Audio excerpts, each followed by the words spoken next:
pessoal, eu sou a Bia. Eu sou o Lucas. E estamos aqui para mais um vídeo do canal Filhos da Luz. Hoje é um cenário um pouco diferente, tá? Estamos gravando em outro lugar, porque tá em quarentena, dá mó rolê e tal. Mas estamos gravando em outro lugar, não tem a foto atrás, então nós temos camisetas diferentes, tá? Temos aqui essa camiseta aqui. Eu não sei se... Essa aqui é... Qual que é nova? Essa aqui é nova. Eu não sei se está enxergando aqui. Tem um peixe e está escrito M117. M117. Tá vendo o 7 aqui, ó? Pum, pum. M117 é o tema do Ministério Jovem aí nos próximos 2 anos, porque já começou, né? Então daqui uns 2 anos ainda vai ser o tema geral do Ministério Jovem, da AP, da Associação Paulistana, tá? Faz referência ao texto de Marcos, capítulo 1, verso 17, que está falando sobre pescadores de homens. Então, é missão. Faz todo sentido, né?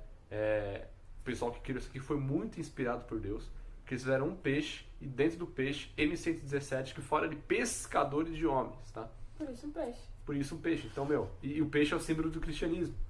Então, mano, sensacional, cara. Foi muita inspiração divina. Então é isso aí, tá? É o tema do Ministério Jovem. Se você quer conhecer mais, tem no Instagram, Movimento 117. Procura isso aí que você vai achar muita coisa. Escutei a música Tudo Por Ele. Tem a música, já falamos aqui da música, lembra? Tudo Por Ele. Tá no braço. Tá aqui no braço também, Tudo Por Ele. Então, Movimento 117, Marcos 1,17. Sigam-me e eu vos farei pescadores de homens. Esse é o nosso centro. Missão para Jesus. Essa é a ideia da camiseta. E aqui, Missão Caleb. Vocês já conhecem a camiseta última que a gente usou em 2019, no ano passado. É isso aí. Mostra aí. Já mostrei. Só Missão Caleb e tal. Azul. Maravilha, que você já conhece. Missão Caleb. Missão Caleb. E aí, como tá a quarentena? Da hora? Tudo de boa? Descansando muito, estudando muito, trabalhando muito? Trabalhando home office. Né? Chique. Home office. Pois é, eu não tô trabalhando só, eu tô estudando só. Ela também tá estudando. Pois é, mas se cuidem, galera. Sensacional. Se cuidem, tá? Se cuidem. Não durmam nas aulas. Não durmam nas aulas, tá? É pra você estudar. Não durmam a tarde inteira. Não, pode descansar. Aproveita pra descansar, né? Mas também não fica sedentário, porque sedentarismo é pecado. Fica a dica. Hoje... fala aí agora, é a vez dela. Obrigada. E como você está em casa? Também, como nós, sem fazer nada. Porque não pode fazer nada, não pode sair na rua, não. Se precisar, pode. Ontem eu saí de casa depois de 3 dias trancado, velho. Eu falei, caramba, existe pessoas ainda. Se precisar, pode sair. Eu saí também, eu quero voltar pra minha casa. Então a gente vai indicar um filme e um livro. Muito bem. Como não vamos ter nada aqui atrás. Isso, então não temos nada. Teremos um filme e um livro pra você. filme e um Então livro. você pode usar o filme aí pra você passar suas horas e pra você conhecer também, mais. né? O livro também. Pode falar aí. O filme é Como Tudo Começou, que também é relacionado com a igreja, né? Sim, conta a história. A gente puxando aqui o tema da lição, ela vai falar muito a ver. Então, como tudo começou, fala como que começou o movimento adventista. Fala como tudo começou. Exatamente. Como começou aí o movimento adventista, tá? Um filme pra você poder assistir, acho que tem umas 2 horas e pouco também. É um filme um pouco longo, mas é um filme bastante explicativo, muito legal. E o livro é 1844. Que também fala do início do movimento adventista. Uma data muito conhecida, né? Exato. Se você é da igreja, você muito provavelmente conhece aí 1844, o Grande Desapontamento e tal. Se você não conhece, assista ao filme, e leia o livro para você conhecer mais sobre a igreja adventista, como que surgiu a igreja adventista, como que foi desenvolvida a igreja, para você conhecer mais. E se você já é da igreja, assista pra gente poder sempre lembrar, tá? Nós também vamos assistir. Faz tempo que eu assisti esse filme, mas vamos assistir. Mas eu também não lembro muito, mas vamos assistir. E é isso aí. Então fica aí o filme pra vocês, como tudo começou. E o livro 1844. Vai seguir a foto pra vocês poderem ver. Então, seguindo a foto.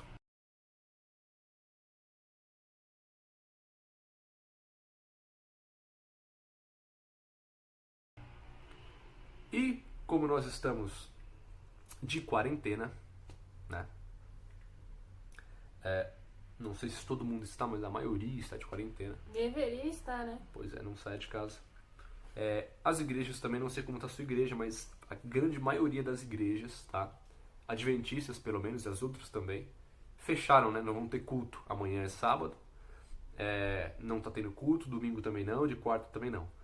Então a gente quer passar para vocês os links que a direção da igreja vai disponibilizar para assistir os cultos online. Então amanhã, sábado, teremos os cultos online pela internet e pela televisão. Aqui tá falando Tá? que é a partir das 6h30. A partir das 6h30. Nós vamos colocar a foto para vocês também. Mas antes de colocar a foto, a gente vai falar aqui. Então, nos cultos de amanhã, a partir das 6h30, você pode assistir na TV a cabo, na Claro, NET, Oi e Sky. Tá bom? Na Claro você assiste no canal 184 ou 684. Na NET também, 184 ou 684. Na Oi, 214. E na Sky, 33 ou 433. Tá? Na TV aberta, canal 46. Pode acessar o site novotempo.com, pelo YouTube, Rede Novo Tempo de Comunicação, e o aplicativo, o app, né, NT Play, você pode achar também. Isso para amanhã, para sábado. Amanhã vai ser uma programação, tudo que a gente faz na igreja vai ter na televisão e na internet, tá? Momento infantil, escola sabatina, pregação, tudo vai ser virtual, online, tá? E nos cultos de domingo e quarta-feira, domingo e quarta-feira, a partir das 7h30 da noite, você pode acessar o site ap.adventistas.org ou pelo Facebook, facebook.com/apiasd, tá? Vai seguir a foto para vocês poderem aí salvarem, tira print, salva essa foto para você mandar pro pessoal da igreja, mandar pros seus amigos, você sempre lembrar durante a semana. E depois da foto já vai seguir a música. E a música de hoje é... Mais perto. Música Mais Perto. Né? Irônico. Mas é mais perto de pessoas, é mais perto da volta de Jesus. Amém. Então, música Mais Perto. Quem canta? Laura Morena. Laura Morena. Então vai seguir a foto para vocês. A foto dos cultos, dos horários dos cultos, da música e 1 minuto para vocês preparar. A gente já volta.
Pronto, viu a foto aí dos cultos, tirou print, se não tirou volta, tira print, música e fez essa oração, todo mundo pronto, então vamos para a nossa recapitulação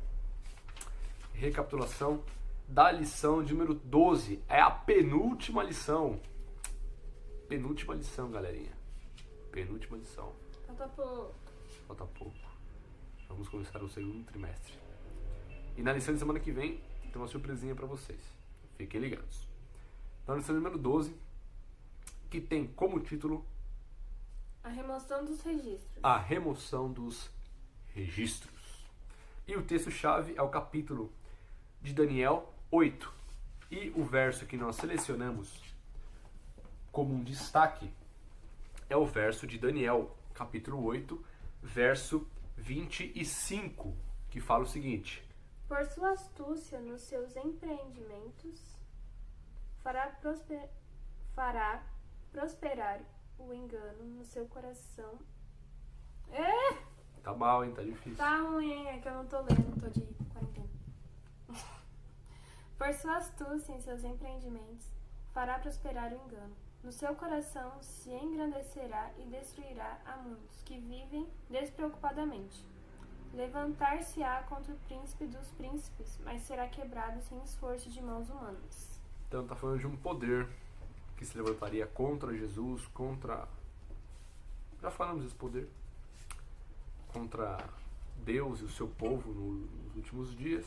Mas o verso termina com a nossa esperança, com uma lembrança. Esse poder será destruído sem esforços de mãos humanas. Para a gente poder ter a nossa esperança nisso e lembrar que Satanás será destruído. Toda a maldade será destruída. Todos os poderes, todo o pecado será destruído. Que a gente se posicione do lado que vence. Para a gente se lembrar e pedir que Deus nos prepare para o eterno, para a vitória. Amém? Amém. Amém. Vamos lá. Então, lição 12, a remoção dos registros. Tá, hoje tá... Mas a quarentena tá acabando com a gente, mano. Esse negócio aí não é bom não, velho. Não consegue falar, não consegue ler. Tá difícil o negócio hoje. Mas tudo bem, né? Misericórdia de Deus. Vamos lá. Primeira pergunta que a gente quer fazer para vocês. Qual a doutrina que fala muito sobre a obra da expiação? Qual a doutrina que está muito ligada aí com a obra da expiação? Não quer responder? Pode falar. Primeiro comenta aí embaixo. Deixa aí, pausa o vídeo. E depois a gente dá a resposta. Então, qual a doutrina que está ligada com a obra da expiação? Agora pode. Tá. Santuário. A doutrina do santuário, tanto a do santuário terrestre, aquela que você com certeza já ouviu falar lá no Antigo Testamento do Cordeiro que tinha que matar e tal, e a do santuário celestial, se você não... Acho que você já ouviu também, já falamos aqui, né? Sobre o santuário em algum momento, já falamos. Mas se não, você vai ouvir, tá? Então, a doutrina do santuário terrestre e celestial fala sobre fala muito sobre isso, né? Sobre expiação, sobre perdão de pecados, tá? Só para a gente começar e ter essa ideia que o santuário, a doutrina do santuário terrestre e celestial ilustra o alto preço que o pecado custou ao céu, né? E mostra como remover esse pecado do universo, da terra, é um trabalho muito... É um negócio trabalhoso, né? É um processo trabalhoso, é um processo, sabe, não é simples. É um processo bastante complexo. Mostra, então, o que o pecado causou no céu, na terra e no universo, tá? Então, falando de expiação de pecados, de perdão de pecados, de limpeza de pecados, a gente fala inevitavelmente de santuário terrestre e celestial, porque o terrestre aponta para o celestial. Outra pergunta que a gente faz para vocês, e agora a gente fala de Daniel 7, que já falamos em outras lições, tá? O julgamento de Daniel 7, aquele julgamento que falou Daniel 7, se você não lembra, leia o capítulo 7 de Daniel, procura ali alguma parte falando de julgamento. Esse julgamento de Daniel 7 tem referência com Daniel 8? Tem alguma coisa a ver Daniel 7 com Daniel 8? Tem, porque é a mesma situação com uma visão diferente, com detalhes diferentes. E quando a gente fala do julgamento de Daniel 7, em Daniel 8 tem uma coisa que é a mesma coisa, só que ela é utilizada em palavras diferentes. É a mesma situação, em símbolos diferentes. Daniel 7 usa um símbolo, na verdade Daniel 7 fala o que está acontecendo, e Daniel 8 usa um símbolo, para mostrar aquilo que Daniel 7 falou. Então Daniel 7 falou do julgamento, e Daniel 8 usou um símbolo para falar do julgamento. Qual é o símbolo? Purificação do santuário. Purificação do santuário, que você encontra em Daniel 8:14, tá? Então, quando a gente vê em Daniel 8 falando de purificação do santuário, é o mesmo evento do julgamento de Daniel 7. Então, eles estão ligados. O julgamento de Daniel 7 é a purificação do santuário de Daniel 8. Para a gente poder linkar. esses dois eventos, os dois capítulos que eles estão falando, né? O capítulo 8 ele aborda, né, com um aspecto diferente, com detalhes diferentes, aquilo que o Daniel 7 já tinha falado, e usa os símbolos, né? E a lição trouxe uma frase que é: a cena de juízo do capítulo 7 é o mesmo evento da purificação do santuário do capítulo 8. Tá? É a mesma coisa. É a mesma coisa. Julgamento, purificação do santuário. É a mesma coisa. Estamos repetindo para ficar bem, para a gente entender isso, que é a mesma coisa. Tá? E se tratando de ambas, a lição trouxe outra frase: a purificação do santuário terrestre no dia da expiação anual apontava para a purificação do santuário celestial. Então tudo que a gente via aqui na terra acontecer, aquela purificação do cordeiro que tinha que ser morto diariamente, de manhã à tarde, todo aquele ritual, tudo apontava para a purificação do santuário celestial. Tudo apontava para o santuário no futuro. Tudo apontava pro verdadeiro santuário, que é o celestial. Tudo era uma sombra, era um espelho. Eu olhava para a terra, eu via um modelo, eu via um pouquinho, uma demonstração, uma simples representação do que deveria acontecer no futuro, no santuário verdadeiro, no santuário celestial. Né? E por que purificação do santuário? Você tinha no dia da expiação, era o dia da purificação do santuário terrestre. Né? Por quê? Porque por mais que o sacerdote fosse lá e confessasse os pecados, matasse o cordeiro, os pecados eles ficavam registrados no santuário. É meio que o sacerdote ele tirava os pecados do povo e jogava para o santuário. De uma forma bem a grosso modo. Né? Ele transferia. E os pecados é como se eles ficassem no santuário. Naquele santuário que estava lá. E esse santuário deveria ser purificado. Apagar os pecados. Por isso que a lição da semana... Qual que é o título da lição da semana? A remoção dos registros. A remoção dos registros. Por quê? Porque o pecado ficava registrado no santuário terrestre. E uma vez por ano, que era o dia da expiação, o sacerdote ia lá, naquela cerimônia totalmente solene, para remover os registros. E no santuário celestial a mesma coisa.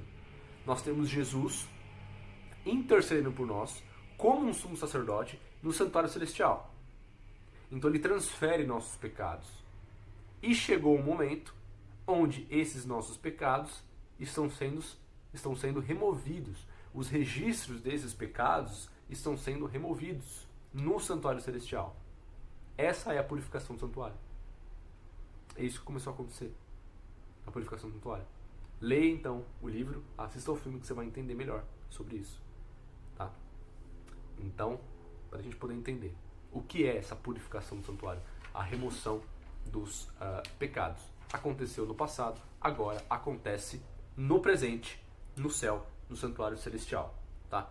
Espero que tenha dado para entender. Se não deu para entender, comenta aqui que a gente tem que explicar de uma forma mais tranquila, uma forma mais didática, se você não conseguiu entender o que a gente falou aqui, tá bom?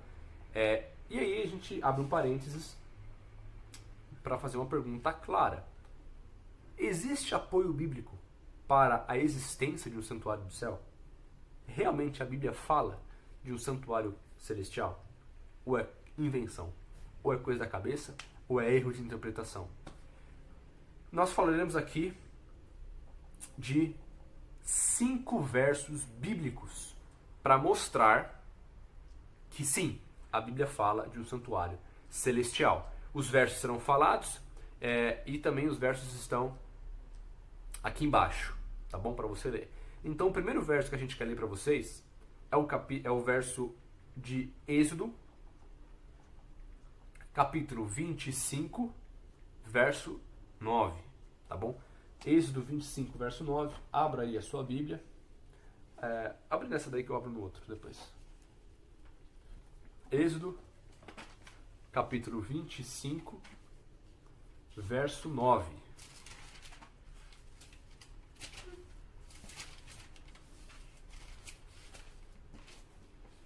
Foi aí? Uhum. Êxodo 25, verso 9. Fala o seguinte. Segundo tudo o que eu te mostrar, para modelo do tabernáculo e para modelo de todos os seus móveis, assim mesmo fareis. Então aqui Deus estava mostrando para Moisés como deveria ser o santuário, né? E é interessante que o texto falou que Deus deu um modelo para Moisés. Deus mostrou um modelo para Moisés. Que modelo? Um santuário celestial. Deus mostrou para Moisés o santuário original, para que ele fizesse algo semelhante àquele que foi mostrado. Então Êxodo fala de um modelo, um santuário original que serviu de modelo. Tá? Aqui a gente faz um parênteses porque é muito interessante. Você lembra quando Deus falou para Noé construir a arca? Deus mostrou para Noé a arca ou ele deu as coordenadas para Moisés construir? Deu as coordenadas. Deus falou, Noé, constrói a arca assim, assim, assim. Deus falou. E Moisés, Deus mostrou. Por quê? Eu tinha uma arca no céu? Não. Então, Deus falou, cria uma arca. Deus falou para Noé, cria. Não tem outra igual. Então eu vou te falar como você vai fazer. Moisés foi diferente. Moisés, ele fez igual. Deus falou, faça igual. Então eu não preciso falar como vai ser. Eu vou te mostrar como vai ser. Você entendeu? Então a gente pega os dois relatos, a gente vê a diferença entre arca e santuário celestial. Então Êxodo 25:9 fala de um modelo que foi seguido por Moisés. O outro texto é o texto de Hebreus, capítulo 8, verso 1, 2, 4, 5 e 6. Tá bom? Hebreus 8, verso 1 diz o seguinte: Ora, o essencial das coisas que temos dito é que possuímos tal sumo sacerdote que se assentou à destra do trono da majestade nos céus, como ministro do santuário e do verdadeiro tabernáculo que o Senhor erigiu, não homem. Verso 4. Ora, se ele estivesse na terra, nem mesmo sacerdote seria, visto existirem aqueles que oferecem os dons segundo a lei, os quais ministram em figura e sombra das coisas celestes, assim como foi Moisés divinamente instruído quando estava para construir o tabernáculo. Pois diz ele, vê que faça todas as coisas de acordo com o modelo que te foi mostrado no monte. Agora, com efeito, obteve Jesus ministério tanto mais excelente, quanto é ele também mediador de superior aliança, instituída com base em superiores promessas. Cara, é muito claro. É muito claro. O texto aqui embaixo. Leia esse texto devagar. Veja como está falando que o santuário terrestre é uma sombra do santuário celestial. É uma demonstração. É uma mera demonstração. É um mero pedacinho. É uma representação, né, deste modelo que foi mostrado. O próximo texto, Apocalipse, capítulo 4, verso 5. Pode ler. Apocalipse 4, verso 5. Do trono saem relâmpagos, vozes e trovões, e diante do trono ardem 7 tochas de fogo, que são os 7 Espíritos de Deus. Foi 5? É. Tá. Que ele está falando dos objetos que estavam presentes no santuário terrestre. Que Deus mostrou um santuário para Moisés. E ele viu esses objetos. E fez esses objetos. Então fala que os mesmos objetos que estavam no santuário terrestre é o que está no santuário celestial. O próximo texto, Apocalipse 8, verso 3, que fala o seguinte: Veio outro anjo e ficou de pé junto ao altar, com um incensário de ouro, e foi-lhe dado muito incenso para oferecê-lo com as orações de todos os santos sobre o altar de ouro que se acha diante do trono. De novo, os mesmos objetos que Moisés viu e que ele fez para o santuário terrestre. E o último texto, Apocalipse 11, 19. Abriu-se então o santuário de Deus. Aí já não precisa nem falar mais nada, né? Abriu-se então o santuário de Deus. Pode continuar. Que se achava no céu. Que se achava no céu, né? É autoexplicativo. Vamos lá, pode ler de novo direto, vai, sem interrupção.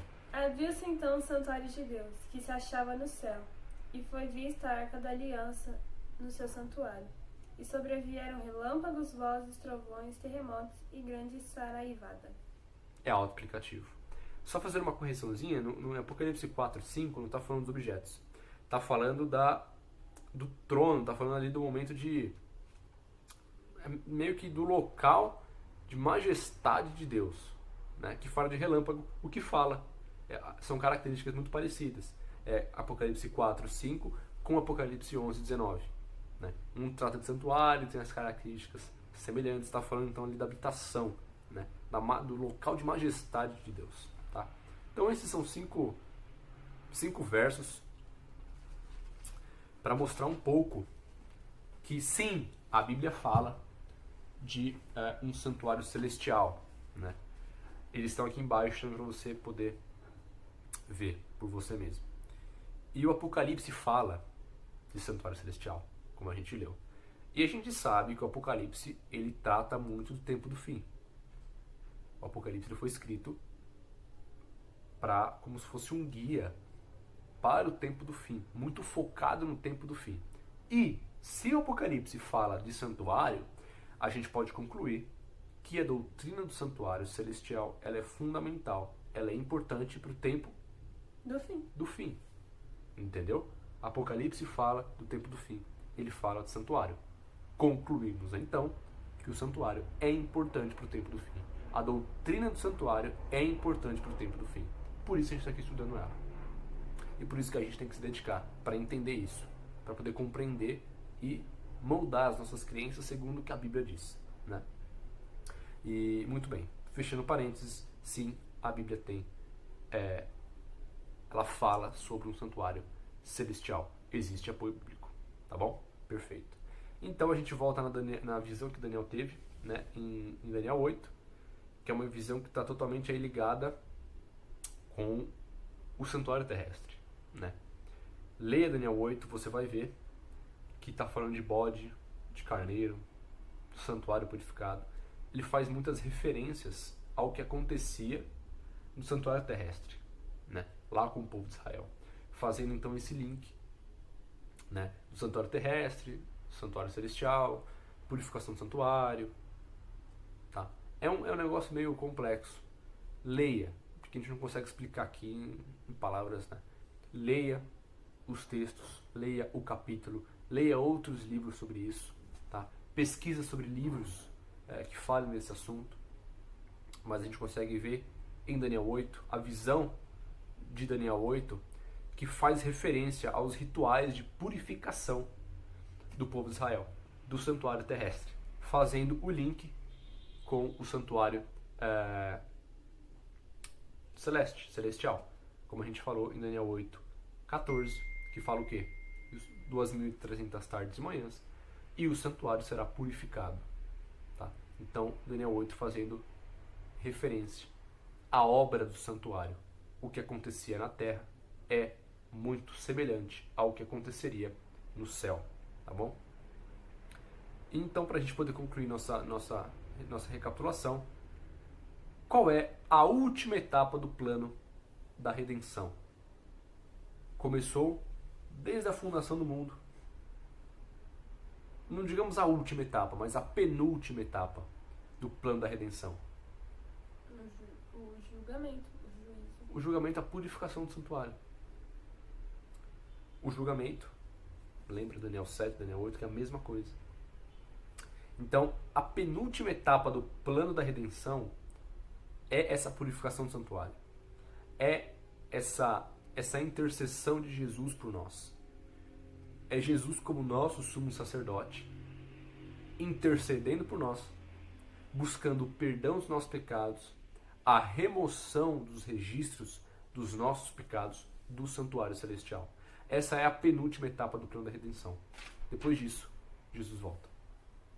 Quando Jesus sair do santuário, Jesus está hoje no santuário, intercedendo por nós, trabalhando por nós, removendo os registros dos nossos pecados.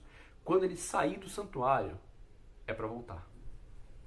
É para voltar. Então, a gente pode concluir que ainda é tempo. Já falamos disso.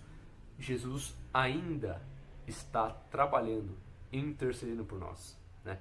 A purificação do santuário no céu é o processo pelo qual Deus remove para sempre o registro dos pecados. E Deus e Jesus está fazendo isso ainda. Está removendo os nossos pecados. Está limpando os nossos pecados. E assim como Ele está limpando o santuário celeste dos nossos pecados, assim como Ele está purificando o santuário celestial, Ele deseja purificar o nosso coração, para que nós tenhamos direito de viver a eternidade, para que nós sejamos herdeiros do reino de Deus. Então, aproveite que Jesus ainda está intercedendo por nós. Jesus está louco para pedir em seu favor perante Deus, apagar os registros dos seus pecados.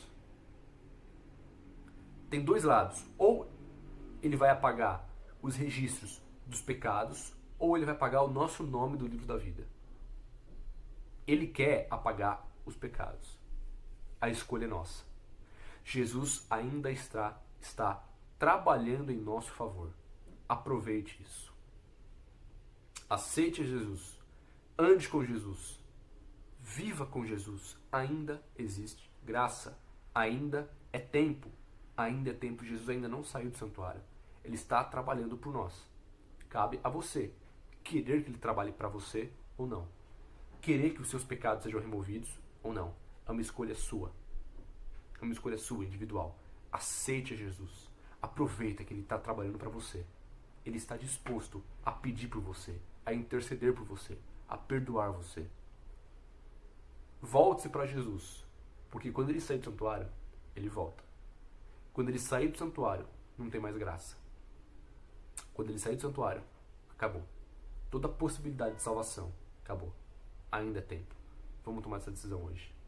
Beleza? Pensa nisso, beleza? E temos as nossas citações de Ellen White sobre o tema, tá? Temos 6 citações. 6 citações que também estão aqui embaixo. Primeira citação. O assunto do santuário foi a chave que desvendou o mistério do desapontamento de 1844. Revelou um sistema completo de verdades ligadas harmoniosamente entre si, o qual mostrava que a mão de Deus havia dirigido o grande movimento adventista e indicava novos deveres ao esclarecer a posição e obra de seu povo. Segunda citação. Assim como os discípulos de Jesus, depois da terrível noite de sua angústia e desapontamento, alegraram-se ao verem o Senhor. Também se regozijaram, então, os que pela fé haviam guardado o segundo advento. Isso aí. Terceira citação. Então, no lugar santíssimo, contemplaram de novo seu compassivo sumo sacerdote, prestes a aparecer como rei e libertador. A luz proveniente do santuário iluminou o passado, o presente e o futuro. Quarta citação. Tanto a profecia de Daniel 8,14 até 2.300 tardes e manhãs e o santuário será purificado. Essa é a profecia de Daniel 8,14. Então, tanto a profecia de Daniel 8,14 quanto a mensagem do primeiro anjo, temei ao Senhor e dai glória, pois é chegada a hora de seu juízo. Indicava o ministério de Cristo no lugar santíssimo, o juízo investigativo e não a vinda de Cristo para resgatar o seu povo e destruir os ímpios. Está falando que todas essas profecias não falam da volta de Jesus, falam de Jesus no santuário. Quinta citação. O engano havia sido não na contagem dos períodos proféticos, mas no acontecimento que ocorreria no fim dos 2.300 dias. Por causa desse equívoco, os crentes sofreram o desapontamento. E a última citação. Ao mesmo tempo que lamentavam a ruína de sua esperança, haviam transcorrido o acontecimento predito pela mensagem e que deveria se cumprir antes que o Senhor aparecesse para recompensar seus servos. Tudo isso está lá no livro O Grande Conflito, página 423 e 424. Talvez você não tenha entendido nada do que a gente leu aqui. O que é 1844, desapontamento? Deu um pan na tela azul. Se você não entendeu, leia o livro, assista ao filme, você vai entender, tá bom? E busque conhecer mais para você entender. Se você é da igreja, muito provavelmente você já ouviu falar alguma coisa disso. Se você não é, não tem problema, tá? Para você entender esse tema, assista ao filme, leia o livro, aproveita que você está em casa, aproveita o sábado, que muito provavelmente vai ser em casa também. Leia o livro, pelo menos assista ao filme que você consegue achar na internet, para você entender melhor do que Ellen White está falando aqui, tá?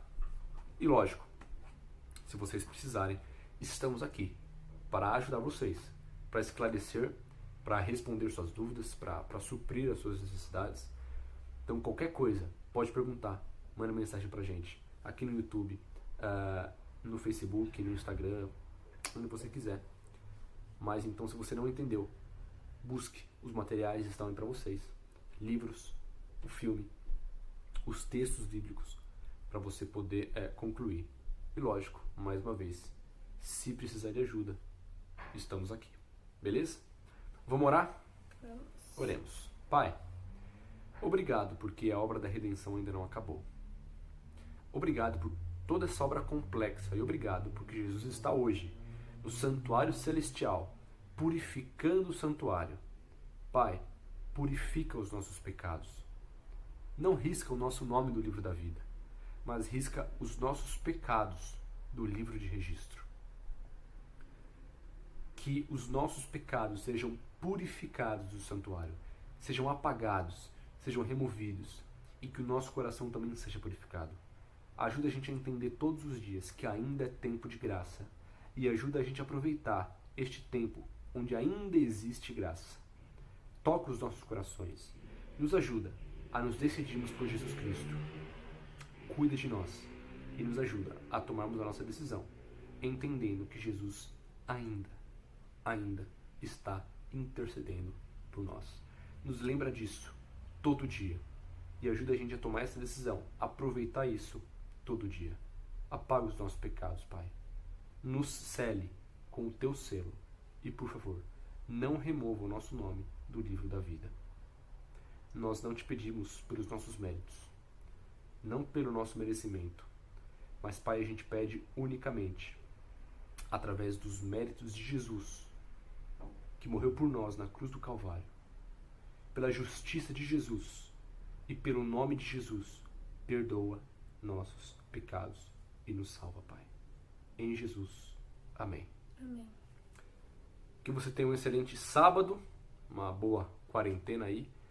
Ocupe-se com as coisas de Deus, aproveita aí a quarentena para assistir os filmes, para ler os livros, a Bíblia, os programas da Novo Tempo, na internet e tal. Tem muita coisa boa. Precisando, estamos aqui. E o nosso texto-chave, Efésios capítulo 5, verso 8, que fala o seguinte: pois outrora erais trevas, porém agora sois luz do Senhor. Andai como filhos da luz. Que sejamos filhos da luz. Que Deus te abençoe. E a gente se vê na semana que vem para a última lição do trimestre, tá bom? Então fiquem com Deus. Um grande beijo, um excelente sábado. Estamos por aqui para atender vocês, tá bom? Lembrem, semana que vem tem uma surpresinha. Fiquem com Deus, que Deus te abençoe. Sejamos filhos da luz. Feliz sábado.